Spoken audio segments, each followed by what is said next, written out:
Boa noite, sejam todos bem-vindos. Mais uma segunda-feira. Oi, Cris, Deise, boa noite. Oi, Marta, querida, saudade de você. Oi, Sônia, vamos entrando, sejam todos bem-vindos.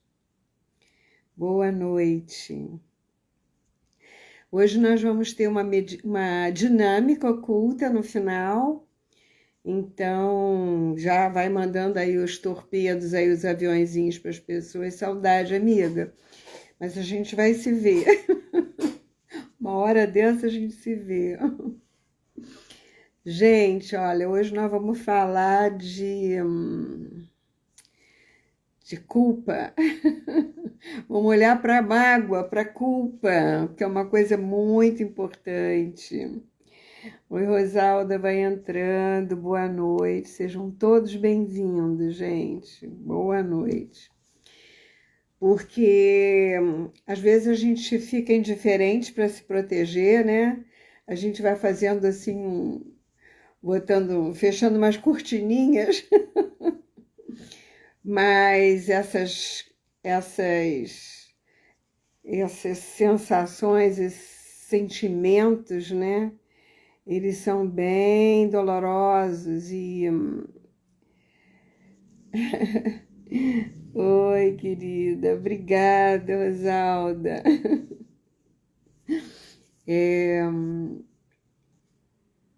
Eles vão deixando umas máculas na gente, né? Isso vai decantando no corpo físico. Gente, olha só, ninguém merece. Ninguém merece deixar isso acumular, não. O que causa de doença, ninguém merece. Bom, então hoje eu resolvi falar sobre a mágoa e culpa, porque são sintomas muito corriqueiros na vida da gente e são tão maléficos, né? Tão causadores de doenças físicas, né? E a gente precisa dar uma olhada para isso. Então, a mágoa, no sentido figurado, ela nos traz ideias assim, de desgosto, guardando, né, essas marcas que ficam... Ah, porque aquele dia o fulano me falou uma coisa, por que fez isso, por que não fez, por que devia ter feito, né? Elas às vezes transparecem no nosso semblante, a gente fica chateado, a gente deixa isso passar, deixa isso vazar. E é bom que a gente faça isso mesmo, eu acho que nós não devemos acumular, não. Claro que a gente não vai pagar na mesma moeda, né, gente? Mas eu acho que a gente precisa declarar ao outro a nossa insatisfação, a nossa tristeza pelo que o outro falou. A gente deve perguntar também, muitas vezes, a gente escuta o outro falar e acha que ele falou algo e às vezes ele nem pensou em falar isso, mas a gente interpretou errado. Então, assim, as palavras, né, muitas vezes elas machucam muito mais do que uma atitude, né? E essas mágoas e essas culpas, em geral, elas vêm a partir de um ato indelicado, muitas vezes, decepcionante, de uma ofensa por parte de outra pessoa, e que a gente, às vezes, tem um certo apreço, né? Dói muito mais quando a gente tem um certo apreço por essa pessoa. Por exemplo, quando nós sentimos raiva e nós não trabalhamos psicologicamente aquilo que nos levou a ter raiva, porque a raiva ela veio por conta de algo que aconteceu. A raiva é uma reação, né? Um momento de separação, de abandono, de não ter sido amado, né? E essa mágoa, se essa raiva, se você não trabalhar, ela pode te levar a uma depressão, né? Ela leva a um estresse e isso vai vai decantando no corpo físico até que você pode ficar depressivo, sem vida mesmo, né? Tem gente que fica caraminholando, digamos assim, fica repercutindo aquela imagem, aquela cena, e volta e meia fala, e volta e meia fala. Chega uma hora que você nem aguenta mais ouvir, porque a pessoa fala, ela já nem percebe que já te falou e está repetindo de novo. Então é algo que não está bem resolvido. Então você diz, olha, amiga, ou amigo, o negócio é o seguinte, você já me falou isso 3 vezes. Você ainda não aceitou isso não caiu em você, você não trabalhou isso tá te fazendo mal, e isso é perigoso. Porque para onde você vai jogar isso? Para o fígado? Para o baço? Para o rim? Para a bexiga? Para onde? Né? Porque isso vai ficar lá até você digerir e eliminar. Mas enquanto você não eliminou, você está regurgitando, né? Assim que o camelo faz. Ele fica remoendo aquele negócio e fica mastigando aquilo. É mais ou menos isso que a gente acaba fazendo. E assim, é um estresse que prejudica as nossas relações. A mágoa representa um sentimento de desgosto, né? De pesar, de sensação de amargura, de tristeza, de ressentimento. O que a gente não sabe é que a culpa... Deixa eu ver se tem mais alguém aqui. Nossa, quanta gente linda. O que a gente não sabe é que a culpa vem de um sentimento de hostilidade. Por ter se sentido, muitas vezes, injustiçado, maltratado ou mesmo privado de um encantamento, né? O que acaba gerando, né, uma frustração. E quando você se frustra, a pessoa pode acabar vingativa. Ah, Selene, eu não sou vingativa. Mas o que é a essência da palavra vingativa, né? Nós não sabemos, muitas vezes... Gente, aqui tá tão seco. Que o vingativo vem do grego, do latim,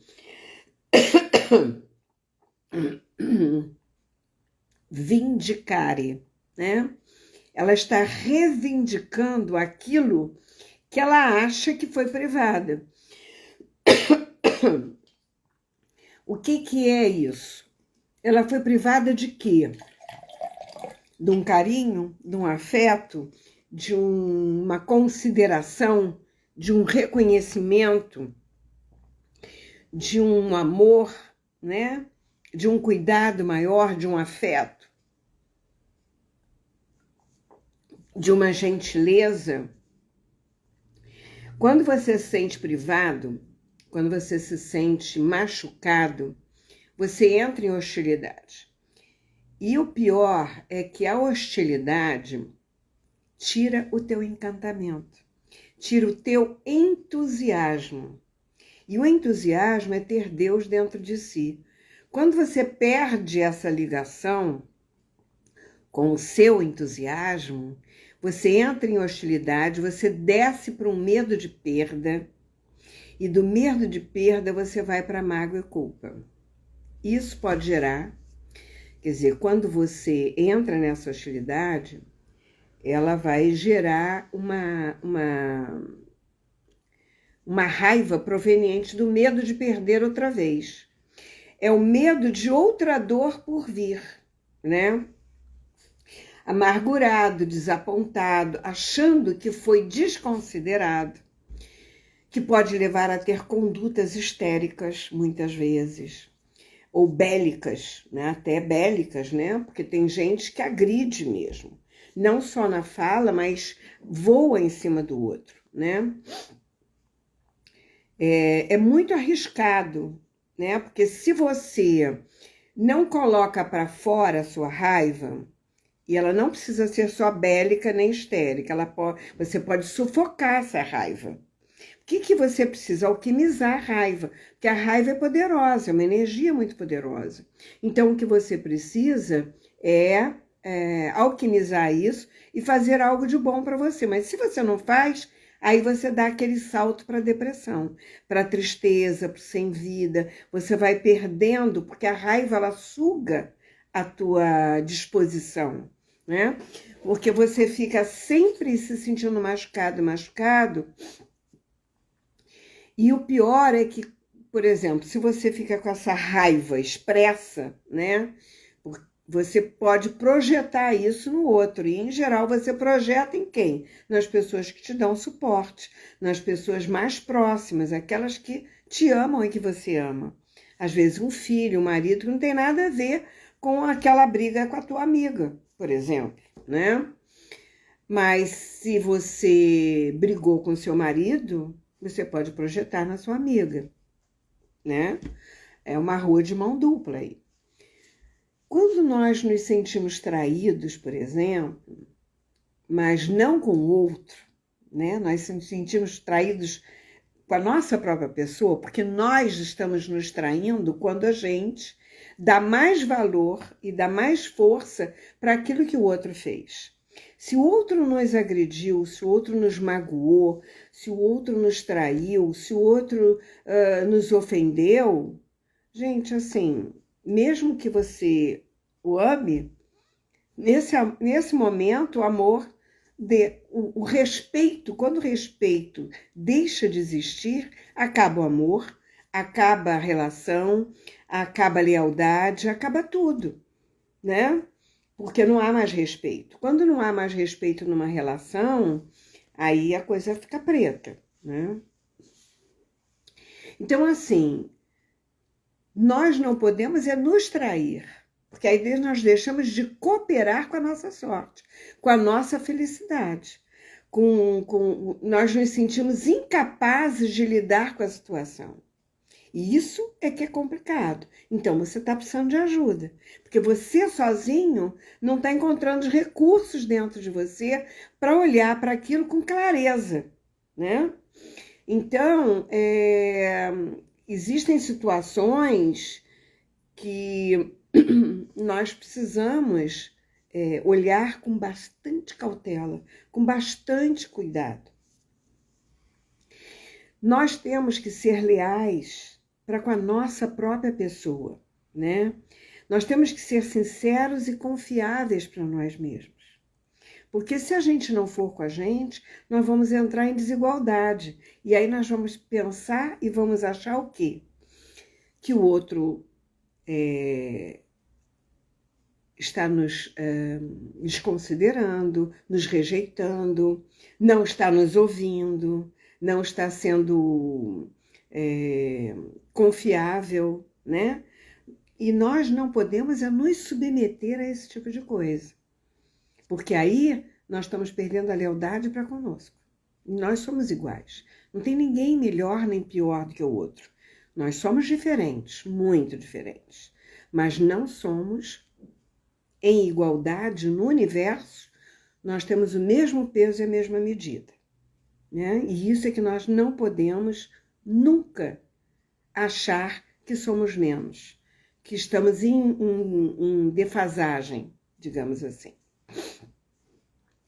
Claro que às vezes nós temos uma crença que vem lá do passado, da nossa infância, quando nós nos sentimos assim, a gente acredita que é assim. Só que nós não somos assim. Nós precisamos recuperar a nossa força, a nossa essência, o nosso potencial. E nós precisamos olhar para isso, né? Senão, nós vamos ficar sempre melindrados, sempre abobalhados, digamos assim, porque a gente vai se ressentir à toa. Com o que o outro fala, com o que o outro diz, a gente fica logo, ai, coitadinho de mim. Nós não somos vítimas, nem somos coitadinhos. Por favor, não entre nessa. Se você está entrando nessa, você precisa de ajuda. Porque todos nós temos capacidades, todos nós temos talentos, todos nós temos potenciais. O que nós não podemos é nos comparar. Nós somos incomparáveis, tá?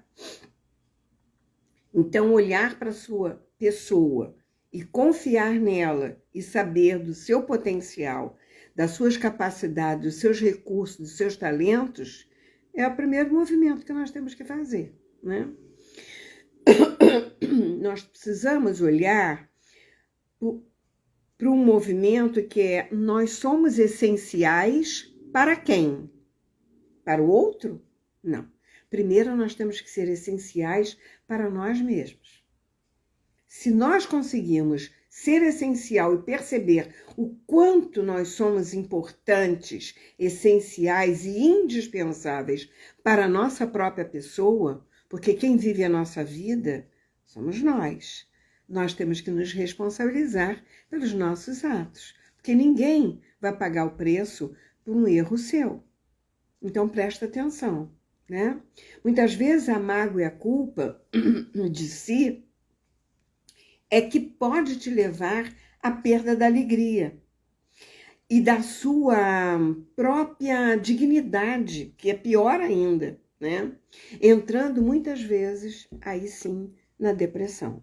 Quando você entra na depressão, quando você emburaca na tristeza, é porque você perdeu a sua dignidade, você perdeu o olhar por si mesmo, né?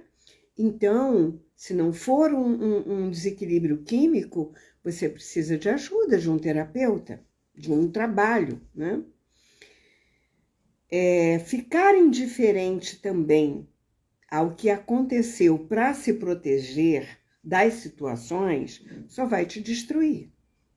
Não vai te ajudar em absolutamente, né? Encarar as situações, às vezes, nos faz sofrer naquele momento, porque dói. Puxa, era a pessoa que eu gostava, eu tinha um respeito, eu tinha uma admiração, e de repente a pessoa, não sei, talvez ela esteja também desequilibrada no momento, ou com raiva de alguém, e você foi o espelho que ela jogou em cima. Então, nós temos que ver, né, esse peso, essa medida, e nesse momento o que você pode falar é isso assim: peraí, você está falando isso para me ofender? Você queria mesmo me machucar, me ofender? Era isso que você queria fazer? Eu não estou entendendo. Desculpa, eu não quero interpretar, mas repete o que você falou, porque eu não entendi direito. Isso faz com que a outra pessoa caia em si e diz: opa, peraí, eu estava magoando uma pessoa que eu não queria magoar. Não, ela vai dizer, se não era contigo, ela vai dizer: não, desculpe, nossa, viajei aqui e tal. Não sei. Nós temos que dar um tempo ou uma oportunidade, digamos assim, para que o outro olhe para si mesmo e escute o que ela falou. Você falou isso, isso, isso? Foi isso mesmo que eu ouvi ou eu entendi errado? Aí dá para outra pessoa aquela lampejo de dizer assim: nossa, é uma luz que entra, né? Bom, quando você fica indiferente para se proteger, você vai ficando mais inflexível diante das situações. Você perde a oportunidade de usar a sua criatividade, como essa, que eu acabei de dar um exemplo para vocês, que vocês podem fazer. E aí, o que você vai começar a se destruir, porque você está ligado naquele sentimento de vingança, de vingativo, porque ela tirou o entusiasmo que você tinha, ou tirou uma imagem de uma amizade que você tinha. E aí você se sente machucado, né? Mas só que quando você fica vingativo, você quer dar a moeda, ou você quer revidar, aí é perigoso também, porque você se destrói, né? Nós não destruímos o outro sem nos destruir. Porque será que era isso mesmo que a gente queria fazer? Pagar na mesma moeda? Será que a gente é igual àquela pessoa? Porque é nesse movimento, quando você paga na mesma moeda, né? Me magoou, eu magoo. Me feriu, eu firo. É meio complicado isso. É um dar e receber? Não deixa de ser. Mas é bacana? Não sei, né? O que a gente precisa é equilibrar isso de uma forma sem que a gente se machuque e sem que a gente machuque o outro. Cada um vai encontrar o seu caminho. Mas encarar a situação tem que ser imediato, é uma coisa que a gente não pode deixar, porque a gente vai sofrer menos. Porque se a gente acumular, essa coisa que você não aceitou, ela vai começar a criar um volume dentro da sua cabeça, dentro da sua alma, dentro do seu corpo. Daqui a pouco, isso vira uma obsessão dentro de você. E vai te fazer muito mais. Você vai sofrer muito mais do que se você resolver na hora. Então, não deixa para amanhã, resolve na hora. É muito melhor, né? E resolver, encarar isso, nos faz crescer à medida que nós mudamos a atitude com a gente, naquilo que vem, né? Ou com a sociedade. E não só com a sociedade, com o entorno também, porque a gente não leva para casa, né? Ou resolve em casa, seja lá onde isso aconteceu. O que nós precisamos é ter cuidado com a atitude que a gente toma diante de uma situação dessa. Porque isso ecoa e reverbera. Na hora que você faz, existe uma história que eu acho tão interessante, bem antiga, muita gente deve conhecer. Toda vez que você machuca alguém, você soltou, daqui a pouco você esquece, mas a pessoa que foi machucada, ela não vai esquecer. E um pai fez isso com o filho. Toda vez que ele fazia algo errado, ele deu um vidrinho cheio de prego, um martelo e uma tábua. E disse, toda vez que você ficar com raiva, você dá uma martelada. Em vez de você xingar, em vez de você machucar o outro, de você gritar com o outro, você bate um preguinho na tábua. Aí, assim, o menino fez. A tábua ficou cheia de preguinhos. Aí, um dia, ele virou para o pai e disse assim, pai, e agora? Eu não tenho mais onde martelar. Ele disse, agora, cada vez que você sentir, você tira um prego. Aí, quando ele tirou, e ele olhou para a tábua, estava toda machucada, o pai virou para ele e disse assim, você está vendo essa tábua? Não tem mais nenhum lugar para você enfiar um prego. Isso é o que você faz e que fica nas pessoas. Mas você não viu que você feriu. Assim ficam as pessoas quando você magoa. Elas ficam feridas, mas você nem percebe que feriu essa pessoa. Então, assim, é uma forma, é uma lição, né? Porque nós não percebemos o quanto o outro ficou machucado. Mas se você, na mesma hora, reage de uma forma não agressiva, mas de uma forma indagativa, né, questionadora para o outro, para que você tenha certeza do que está acontecendo, isso vai te deixar muito mais tranquilo. Bom, muitas vezes as nossas ações, elas são reações por alguma situação, são situações que fazem com que você tenha o medo de não pertencer mais ao grupo, ou não pertencer mais àquele grupo de amizade, porque aquele amigo, porque aquela pessoa fez alguma coisa e você vai ter que tomar uma decisão. E aí você se submete para manter, para não se excluir ou para não excluir, né, pelo grupo ou pela família que nós pertencemos. O medo da exclusão pode ser o pior sentimento da culpa que a gente tenha. Mas também nós não podemos nos submeter para manter esse pertencimento. Então, mais um motivo para a gente resolver na hora. Porque, de alguma forma, ou inclusão, ou harmonização, ou vai acontecer. Não tem jeito. Você vai ter que encarar isso, né? E o sentimento de dívida, né, com o outro pode nos deixar culpado, porque não estamos em equilíbrio entre o dar e o receber. Então, e eu estou falando nesse momento em dinheiro mesmo, em espécie. Quando você dá demais para o outro e o outro acaba ficando em dívida com você. Isso é um movimento dentro das constelações que todo mundo já deve saber. Tem em todos os livros. Mas eu estou falando hoje em trocas afetivas mesmo, cuidado, até com os presentes dados, né? Então, muitas vezes, eu simplesmente dou algo sem reivindicar ao outro, né? Ou uma troca. Eu não dou esperando retorno. Se eu quero dar, eu dou porque, puxa, eu dei tanto, mas nem muito obrigada. Nossa, no meu aniversário nem me telefonou e eu sempre fiz tanto por ela. Você deu porque estava esperando ou você deu de coração? Então, isso é outra coisa que a gente tem que observar. Por que eu estou dando? Eu quero receber de volta, né?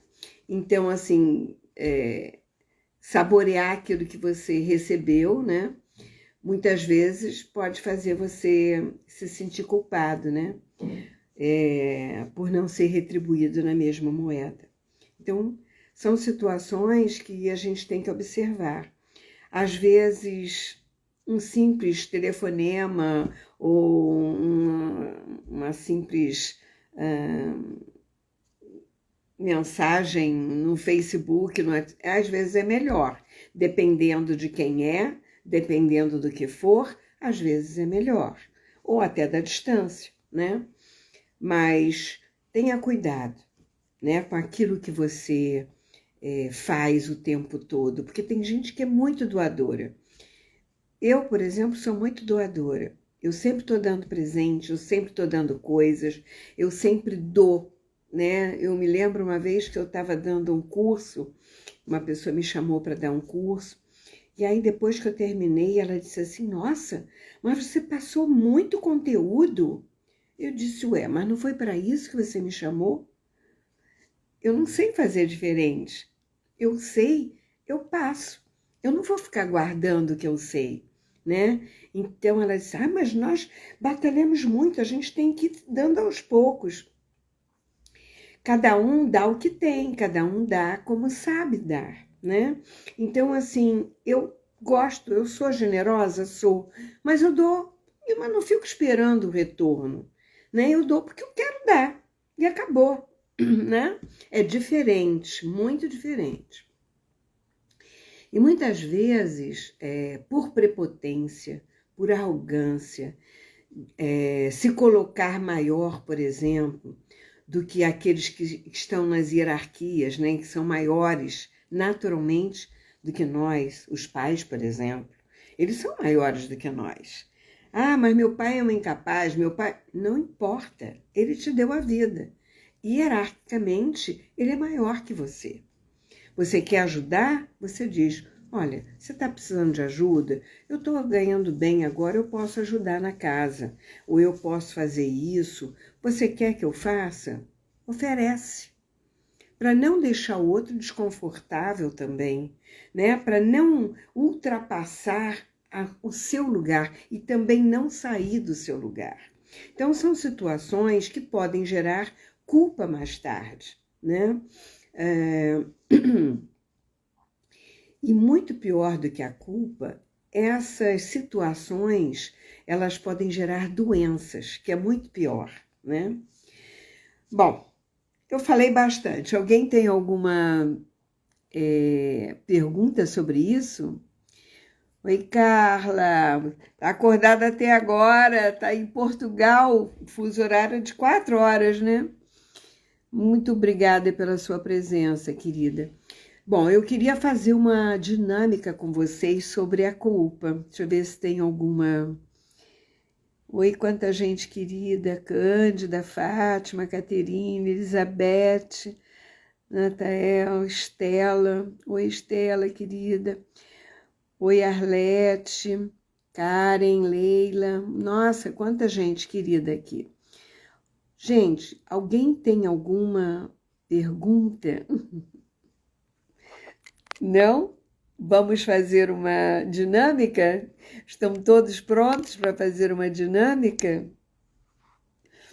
Sane, Janaína, Vanéia, Dalva, querida, minha aluna predireta. Dalva é cinesiologista lá em São Paulo, fez todos os cursos comigo, ela é excelente profissional. Cândida. Bom, então vamos lá, gente. Vamos olhar para a nossa culpa? Vamos fazer uma dinâmica depois? Eu quero fazer essa dinâmica com vocês. Então, eu gostaria, né, de fazer com vocês agora só uma pergunta. Pensem em um evento que o fez se sentir culpado. Todo mundo. Oi, Graciela. Prazer ter você aqui, querida. Pense em um evento em que fez com que você se sentisse culpado. Ou pegue uma lembrança que você se sentiu culpado ou algo que você reconhece que tem culpa. Não sei, qualquer movimento. Vamos lá, vamos botar a cabeça para pensar, e às vezes é muito fácil, porque quando a gente sente essa culpa e essa coisa tem um tempo, né? Se você não se lembrar de nada, porque às vezes a gente também não se sente culpado.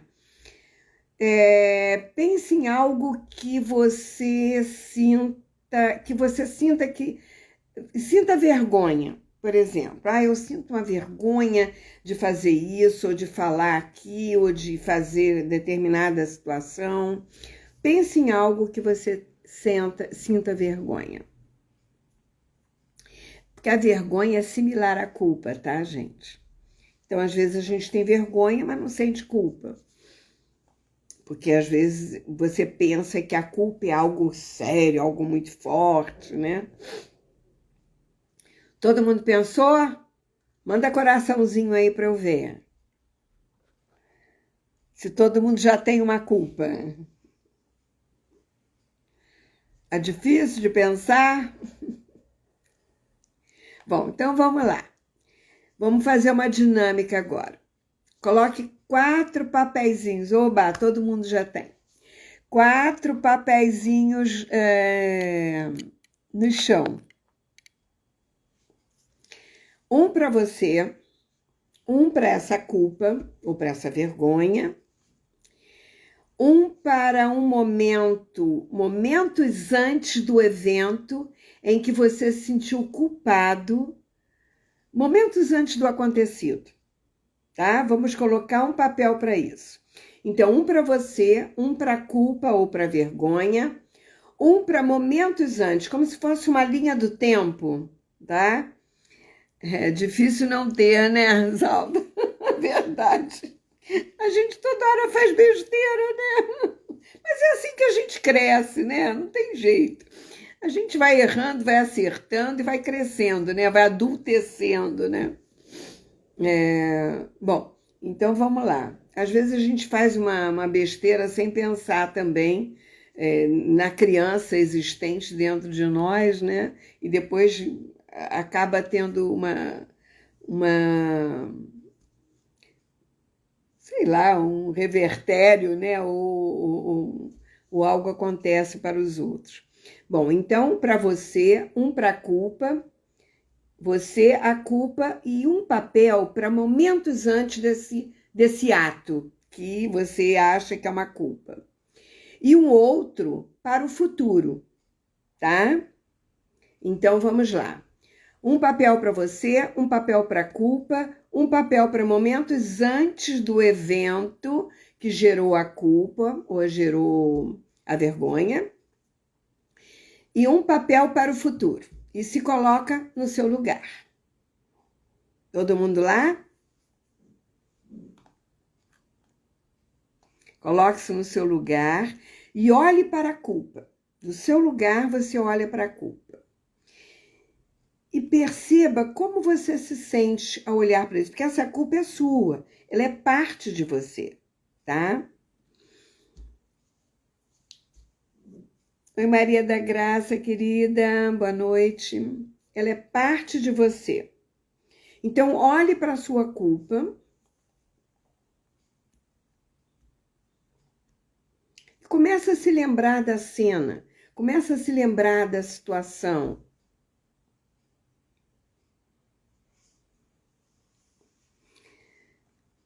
E quando você, do seu lugar, olha para esse evento, né?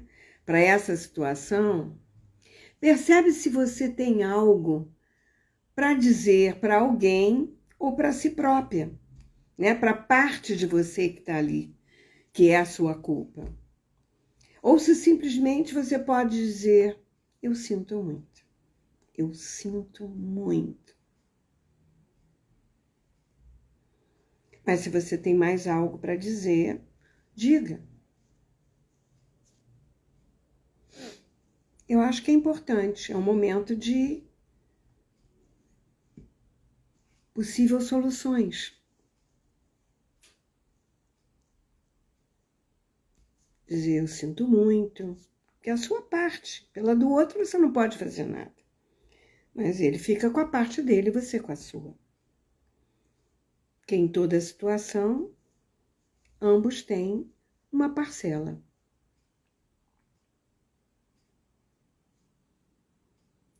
E aí, quando você disse isso,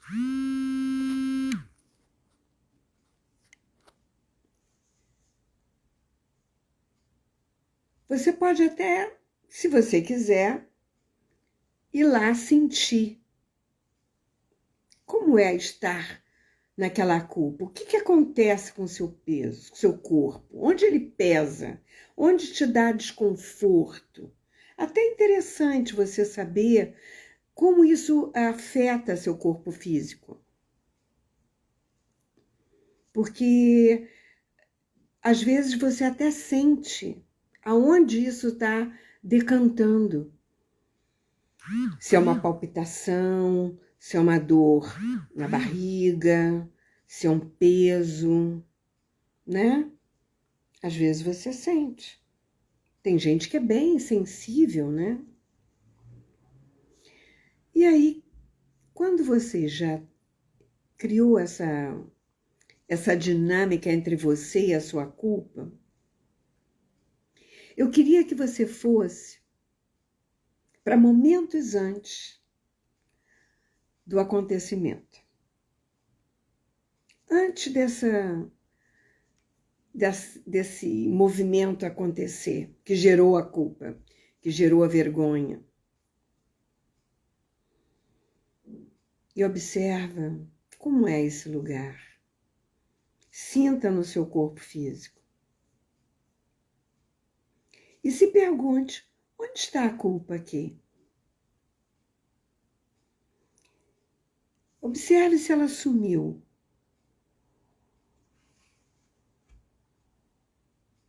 Toma consciência de você nesse lugar, antes do acontecido. E se você está rindo, é porque a culpa sumiu. E eu sugiro agora que você vá direto para o futuro. Do momento antes, você dá um salto para o seu lugar no futuro. E sinta a leveza deste lugar no futuro sem culpa.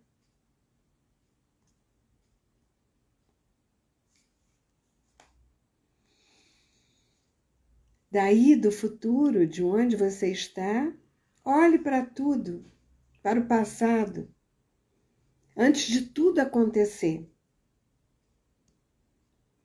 Tire as suas melhores conclusões das suas observações, dos seus atos, das suas atitudes. Toma consciência do que você poderia ter evitado, do que não precisava ter feito, do que poderia ter feito.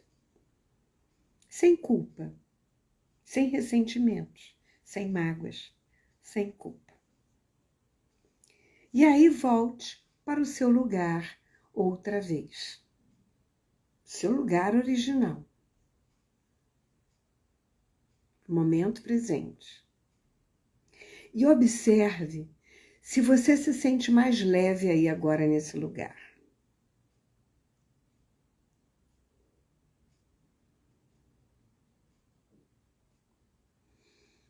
Sinta no seu corpo se está melhor ou se continua a mesma coisa.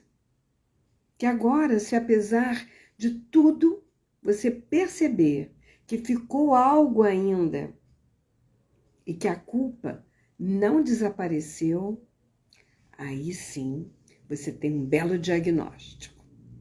Você precisa realmente trabalhar mais isso e ressignificar isso.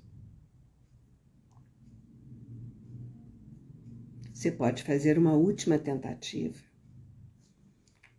Olhar para essa parte de si mesmo, que é a culpa, que ainda ficou com sequelas de culpa, e diz: eu entendo que o desejo dessa parte tenha sido de manter-se com algo positivo ao longo de tanto tempo.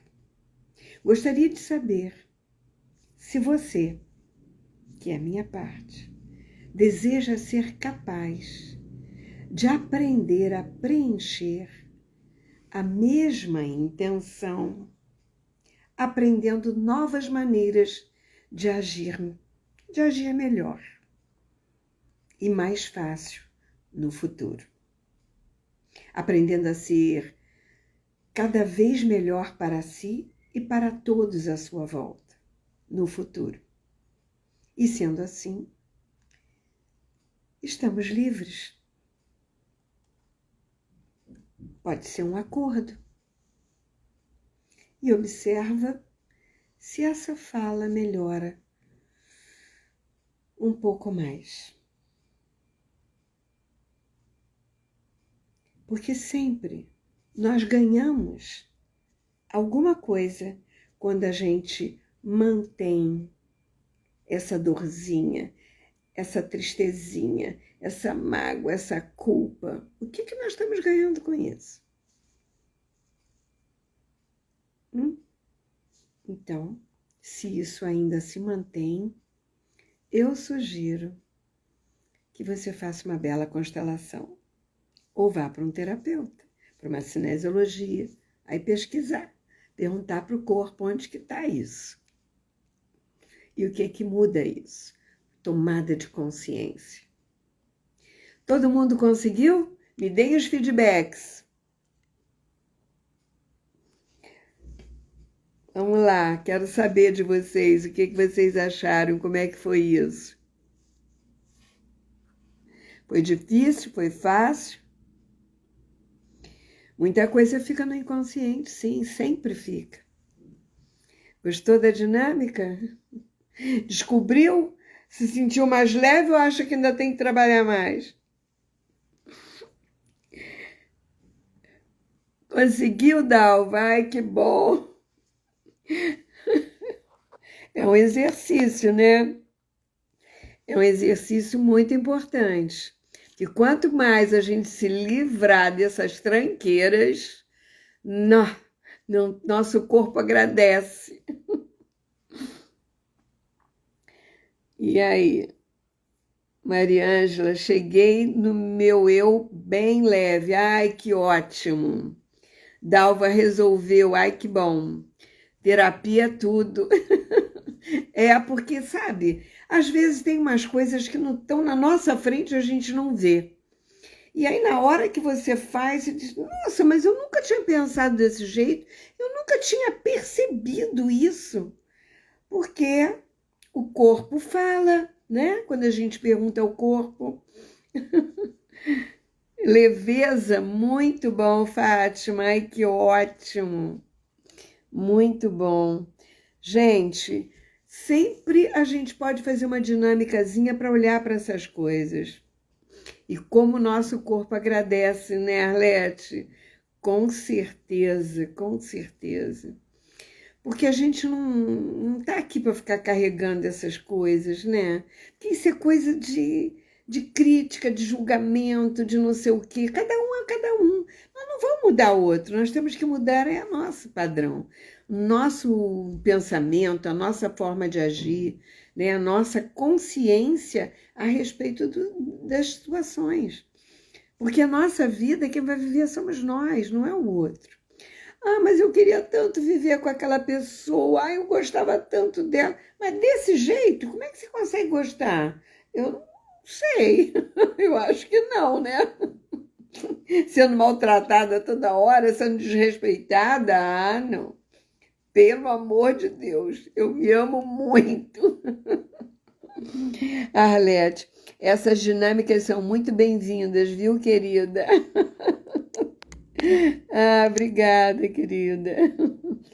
Essa é uma forma de eu passar alguma coisa para vocês sempre que eu posso. Elizabeth está dizendo que se emocionou, com certeza. Porque são momentos delicados, né, que a gente vive, às vezes, com uma pessoa que a gente, às vezes, coloca todas as fichas em cima, né? E, de repente, a gente perde, a roleta roda e as pessoas não mudam, a gente muda, ou às vezes a gente não mudou, o outro mudou, e assim funciona. Por isso que a gente faz terapia, né? Porque a gente tem oportunidade de se conhecer cada vez mais, de perceber que a gente estava olhando para o lugar errado, a gente pode olhar para os dois, e daqui, quando você olha para um jeito e olha para o outro, você tem um poder de escolha, você escolhe uma solução melhor para você.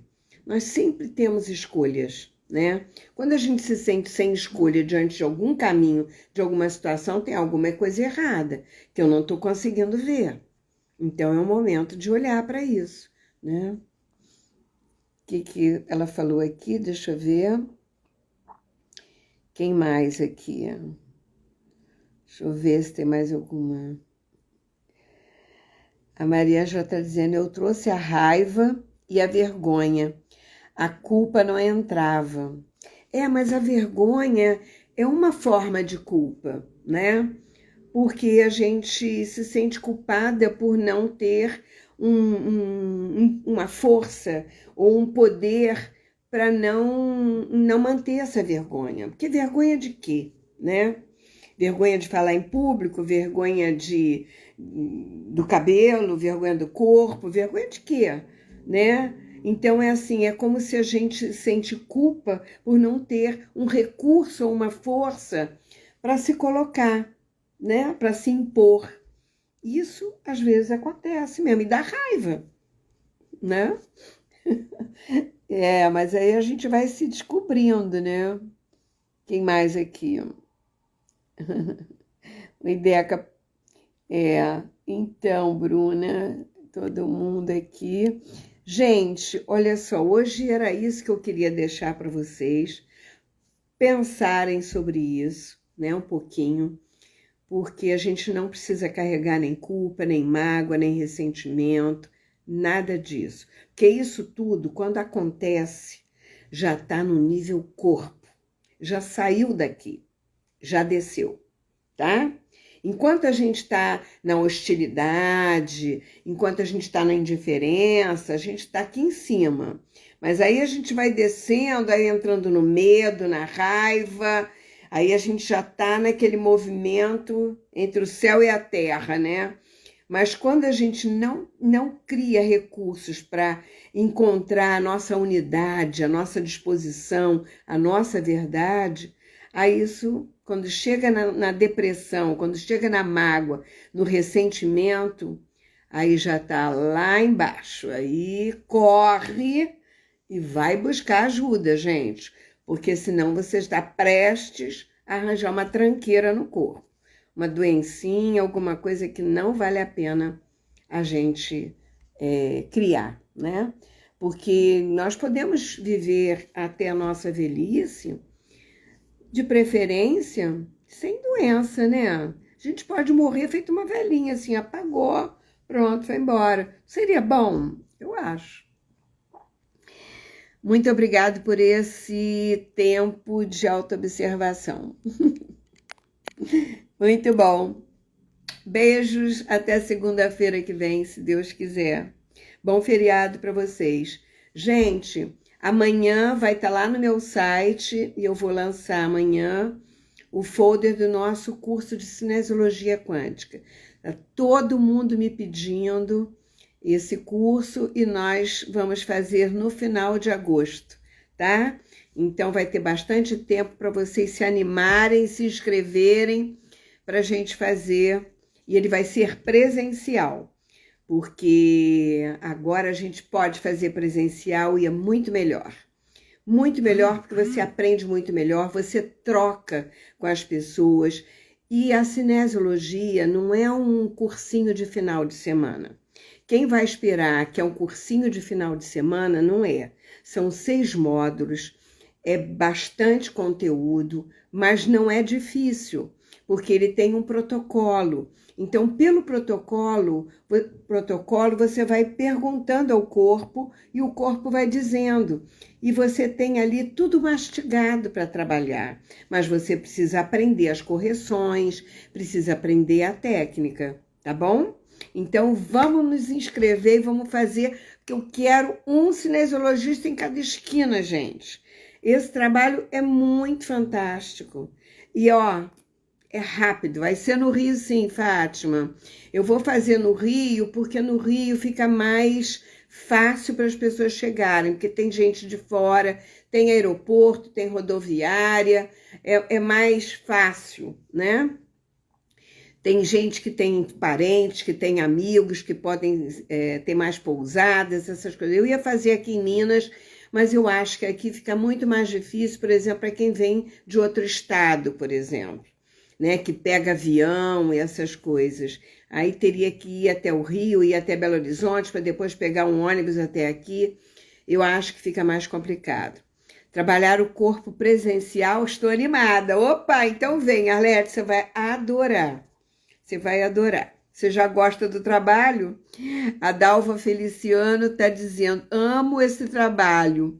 Há quase 27 anos, hein? Nossa, nem fala tudo isso. Lá, né, você fez a primeira escola, quando eu era da 3-in-1, depois você veio fazer a cinesiologia quântica, né, Dalva? A Dalva tem as 2 formações, né, porque depois eu migrei para a escola de cinesiologia quântica. É isso aí, Dalva, a gente nem pode falar em tantos anos, não, senão a gente está entregando. Bom, eu estou há 34 anos, né? E a gente começou com o TOT, né? Primeiro era só a parte física, né? É mesmo, Dalva, quantos anos, né, querida? Previsão ter alguém... Deca tá perguntando, eu não entendi, Deca. O que você está perguntando? Previsão ter alguém formava... Precusa, não entendi. Vai ser no Rio de Janeiro, no Flamengo, então é bem fácil para todo mundo. Tem metrô, é perto de aeroporto, é perto de rodoviária, 10 minutos da rodoviária, 10 minutos do aeroporto, é pertinho de tudo, fica fácil para todo mundo, tá bom? Então amanhã, se Deus quiser, o programa tá lá e eu vou soltar para vocês já poderem fazer também. Um grande beijo, até a segunda.